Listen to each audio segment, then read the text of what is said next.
This is Official Nerd Business.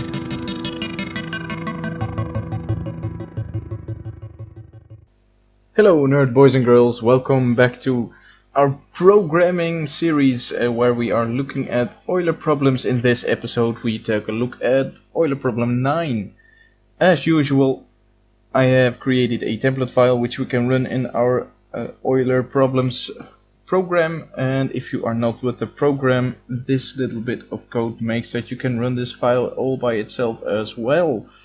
As we can see here, for those unfamiliar with the template, if we run this file, Python will enter this piece of code with the function name main. So this if will trigger, and then it will call this method. We will also call this particular function from our Euler test suite if we decide to run this file instead. Here is it, the main py. This will also call run, and in the run method we have specified that we want to execute attempt number 1, for which we will create the details in this episode, and we might even get into an attempt number 2. So what is it that our attempt needs to attempt? I have also copied in the description of the problem from Project Euler, which asks us about special Pythagorean triplets. That's right, we are going to tackle one of the oldest pieces of math in recorded history. The ancient Babylonians, 3000 years before Christ, already had knowledge of Pythagorean triplets. That's quite some time before Pythagoras was even born himself. But the ancient Babylonians already knew that if you have a triangle with a right angle in it, you take the length of one side on the right angle, you take the length of the other side on the right angle, you square those, you sum the squares, you will get the length of the hypotenuse. There were clay tablets found describing some of these triplets with integer results, like 3 squared plus 4 squared equals 5 squared. And today we will work on one of those problems, though not on clay tablets. The problem itself. A Pythagorean triplet is a set of 3 natural numbers, a smaller than b smaller than c, for which a squared plus b squared equals c squared. For example, 3 squared plus 4 squared is 9 plus 16 is 25 is 5 squared. There are an infinite amount of Pythagorean triplets with integer results. But there is only one Pythagorean triplet for which, if we sum the base a, b and c values, we get 1000. What is the product? So if we take the numbers that make a plus b plus c is 1000, what happens if we do a times b times c? So how are we going to go about solving that? First we're going to take a look at some brute forcing. Brute forcing this might look like for a in range we start at 1, we will never actually reach 1000, and we will do the same for b in, since we know b needs to be larger than a, we can do this, and we can make it run all the way up to 1000 again, which it also will not reach because of this. We need to determine what our c value is, and that is a squared plus b squared. Now note, this is c squared, so we do want to import math here, because math has the square root function.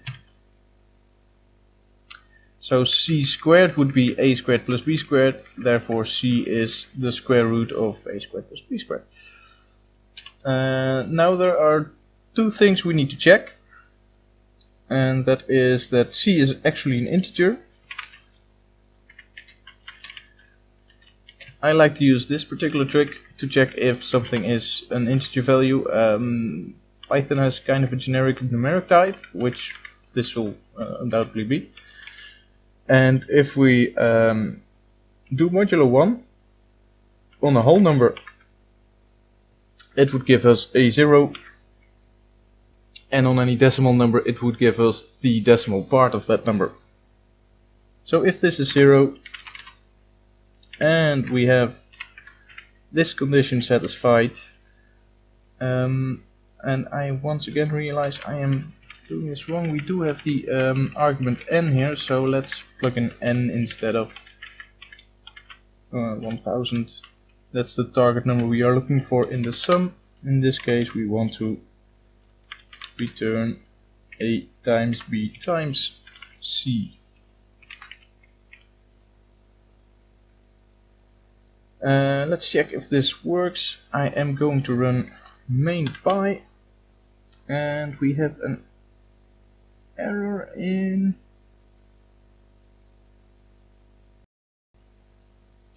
Sorry, I went off camera there for a second. I had a problem with my main.py when I tried to run Euler problem 9, and it crashed in this part where it, or in fact in this part where it's executed init.py on our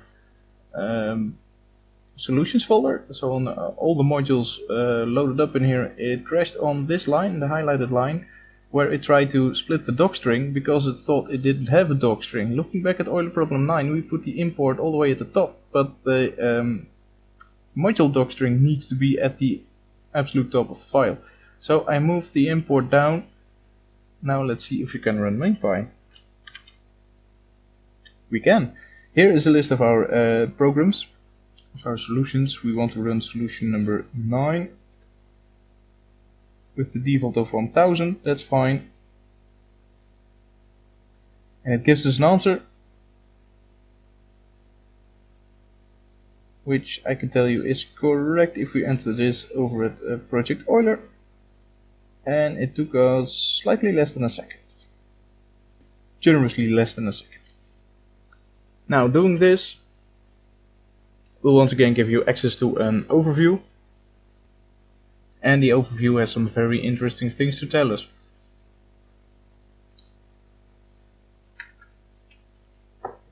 The overview in fact gives us a formula where if we pick any two numbers, we can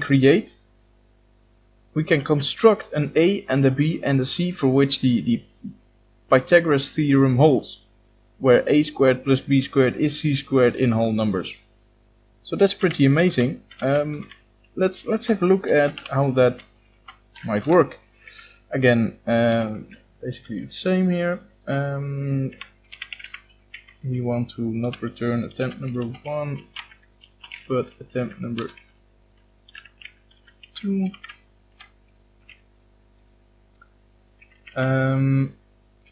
So as we can see in the overview, we need an m value and an n value,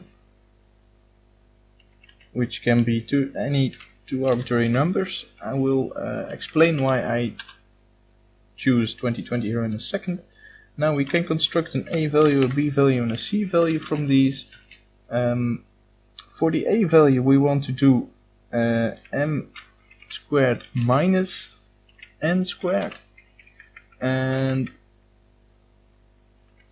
or the other way around. We need the bigger square out front and the smaller square back up here. So I will guarantee that we always have the bigger and the small. In this case they are equal, but we will change values in a little bit. So I want to be sure that I square the biggest,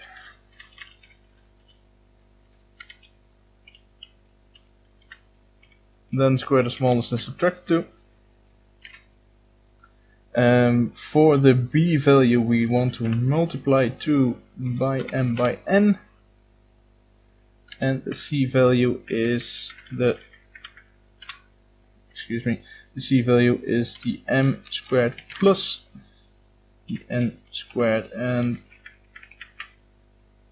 for plus of course the order doesn't matter.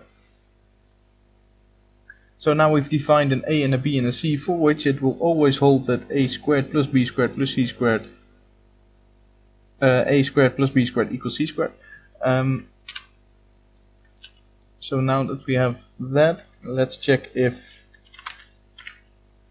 a plus b plus c in fact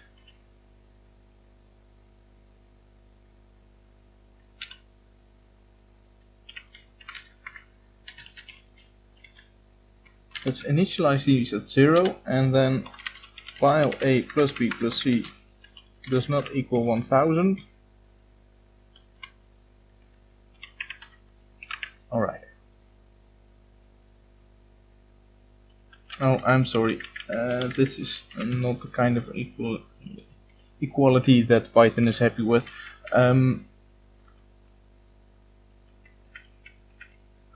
I am equally unable to express myself in several programming languages, and sometimes you need these instead of these and the other way around. Alright, if our sum is greater than n, let's oh wait, I am reusing n, so let's make this an x, because who's counting?